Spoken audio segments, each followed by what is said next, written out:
बिस्मिल्लाहिर्रहमानिर्रहीम। चलिए आज फिर हम एक ऐसी हकीकत सुनने जा रहे हैं जो दिल को रोशनी देती है और सोच को बदल देती है। तो वीडियो को लाइक करें, शेयर करें और चैनल को सब्सक्राइब करना बिल्कुल मत भूलिएगा। चलिए वीडियो का आगाज करते हैं।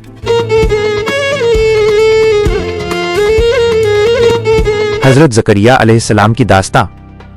यरूशलेम की उन पुरानी गलियों में एक अजीब सी खामोशी छाई थी। ये वो दौर था जब इबादत गाहों में रौनक तो थी, लेकिन लोगों के दिलों में खुदा का खौफ खत्म हो चुका था। मजहब महज एक दिखावा बन चुका था और बादशाहों का जुल्म अपनी हदें पार कर रहा था। इन्हीं रास्तों से गुजरता था एक साया, सफेद दाढ़ी, झुकी हुई कमर, लेकिन चेहरे पर वो नूर जिसे देखकर जालिमों की रूह कांप जाती थी। वो थे अल्लाह के नबी हजरत ज़करिया अलैहिस्सलाम। जमाना बीत चुका था। हजरत ज़करिया अलैहिस्सलाम अब बहुत बूढ़े हो चले थे। हड्डियां कमजोर थीं और सर के बाल बर्फ की तरह सफेद। उनके दिल में एक ही कसक थी, मेरे बाद खुदा के इस दीन को कौन संभालेगा। उनकी बीवी भी बूढ़ी थी और औलाद की कोई उम्मीद बाकी न थी। मगर एक दिन मंदिर के एक कमरे में उन्होंने कुछ ऐसा देखा जिसने पूरी कायनात के कानून को चुनौती दे दी। जब वो अपनी कफालत में पल रही हजरत मरियम अलैहिस्सलाम के पास गए तो वहां बेमौसम के ताजा फल रखे थे।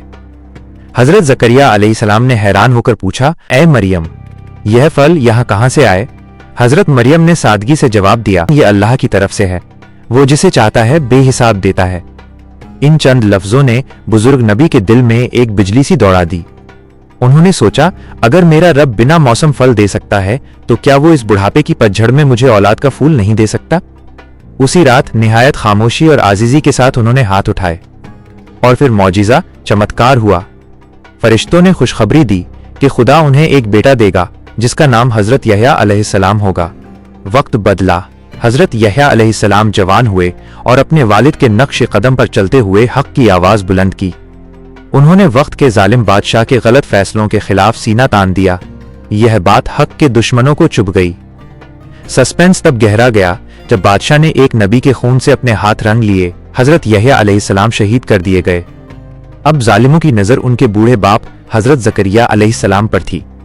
शैतानी ताकतों ने सोचा कि जब तक ये दरख्त ज़करिया अलैहिस्सलाम जिंदा है, हक की टहनियां फूटती रहेंगी। कत्ल का फरमान जारी हुआ और सिपाही उन्हें तलाशने निकले।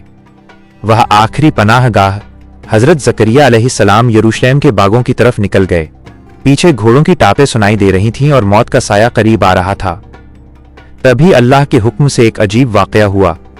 सामने खड़ा एक विशाल पेड़ दरख्त अचानक दो हिस्सों में बट गया। हजरत ज़करिया अलैहिस्सलाम उसमें दाखिल हुए और पेड़ फिर से वैसा ही हो गया जैसा पहले था। पीछा करने वाले सिपाही पहुंचे तो वहां कोई न था। वे हैरान थे कि एक इंसान पलक झपकते ही कहां गायब हो गया। लेकिन तभी शैतान ने इंसानी रूप धरकर इशारा किया, वो इस पेड़ के अंदर छुपा है। दहशत फैल गई।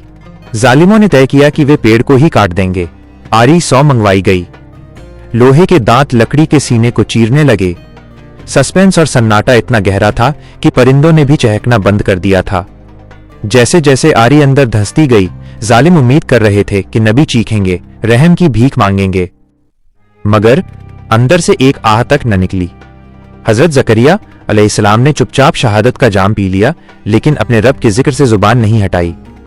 जब पेड़ के दो टुकड़े हुए तो जालिमों को लगा कि उन्होंने हक को खत्म कर दिया, लेकिन सच्चाई ये थी कि हजरत ज़करिया अलैहिस्सलाम कत्ल होकर भी अमर हो गए।